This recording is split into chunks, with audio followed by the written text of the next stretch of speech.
Friends, आने वाली सर्दियों के लिए हमें अपने प्लांट की खास देखभाल और ख़ास फर्टिलाइज़र की ज़रूरत होगी। यदि आप अच्छी तरह से देखभाल करते हैं और सही फर्टिलाइज़र अपने प्लांट पर यूज़ करते हैं तो पूरी सर्दियों भर आप अपने प्लांट से फल फूल पा सकते हैं। तो आज के वीडियो में मैं आपको एक ऐसा जैविक फर्टिलाइज़र बताऊंगी जो प्लांट में बहुत तेज़ी से ग्रोथ करेगा, और यदि आपके प्लांट में फूल नहीं आ रहे हैं तो लगातार फूल आएंगे। और जिन प्लांट्स ने एक बार फूल देकर फूल देना बंद कर दिया है तो वह भी फिर से फूल देने लगेंगे। इस फर्टिलाइज़र को डालने से फूलों का आकार भी बहुत बड़ा होगा, और जो प्लांट में बड्स ड्रॉप प्रॉब्लम होती है, कलियां फूल बनने से पहले ही गिर जाती हैं, तो वह भी नहीं होगी। ख़ासतौर पर गुड़हल प्लांट में ऐसा देखने को होता है कि कलियां तो बनती लेकिन फूल में कन्वर्ट नहीं हो पाती हैं।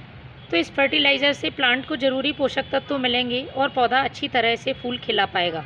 इसका उपयोग आप अपने सभी प्लांट्स पर कर सकते हैं, चाहे वो फूलों वाले पौधे हों या सब्जियों वाले पौधे हों या फिर फ्रूटिंग प्लांट्स हों।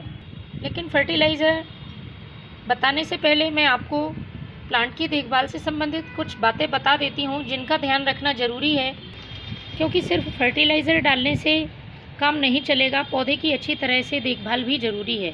तो सबसे पहली बात, प्लांट में यदि फूल आ चुके हैं, फूल सूख गए हैं, तो उनको आपको सही समय पर हटा लेना है और प्लांट की थोड़ी थोड़ी सी प्रूनिंग कर देनी है। लेकिन यदि आपके प्लांट में कलियां बनना शुरू हो गई हैं तब आप उसकी प्रूनिंग ना करें। देखिए, मैंने अपने सभी प्लांट्स की प्रूनिंग कर दी है और प्लांट में नई ग्रोथ शुरू हो गई है। ख़ासतौर पर गुलाब के प्लांट में यदि आपको ज़्यादा फूल चाहिए तो उसकी आपको प्रूनिंग बहुत ज़रूरी है। जब तक प्लांट की सही कटाई छटाई आप नहीं करेंगे, प्लांट नई ग्रोथ नहीं करेगा।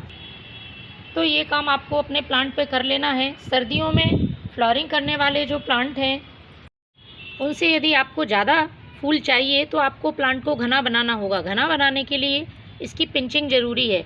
तो आप ये टिप से थोड़ा थोड़ा सा इसको यदि आप कट करेंगे, ये गुलदाउदी का प्लांट है जो कि विंटर सीजन में बहुत अच्छी फ्लावरिंग करता है, तो ये प्लांट बहुत घना होगा।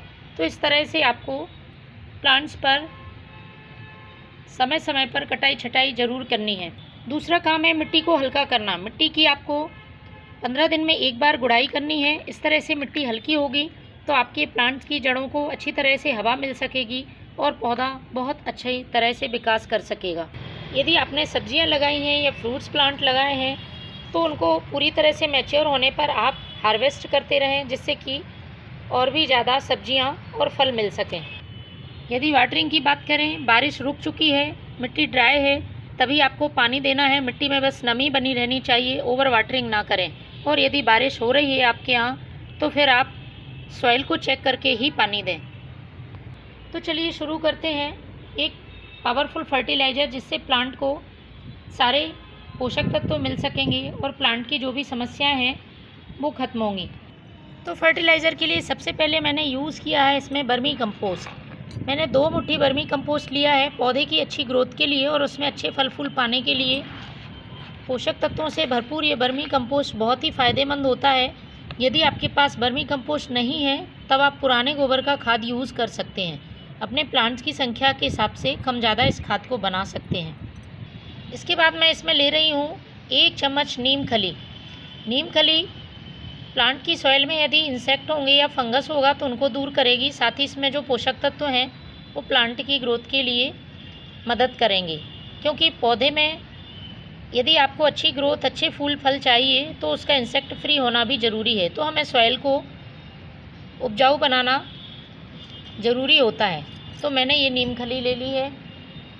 इसके बाद 1 चम्मच मैं ले रही हूँ यूज़ की हुई चाय पत्ती। प्लांट की सॉइल को एसिडिक बनाएगी और इसमें मौजूद नाइट्रोजन प्लांट की ग्रोथ में हेल्प करेगा।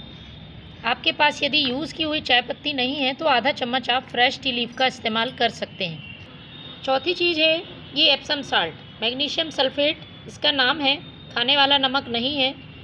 इसका सबसे बड़ा फ़ायदा है प्लांट में यदि लगातार पत्तियाँ पीली पड़ रही हैं तो आप एप्सम साल्ट का महीने में एक बार अपने प्लांट्स के लिए यूज़ ज़रूर करें। तो मैंने आधा छोटा चम्मच ये एप्सम साल्ट ले लिया है। इनको हमें अच्छी तरह से मिक्स कर लेना है। इसके बाद आपको प्लांट की अच्छी तरह से गुड़ाई कर लेनी है। मिट्टी को हल्का कर लें। और इस तरह से पॉट की साइज़ के हिसाब से आपको ये फर्टिलाइज़र अपने प्लांट की सॉइल में डाल देना है। महीने में एक बार आप इसका यूज़ करें।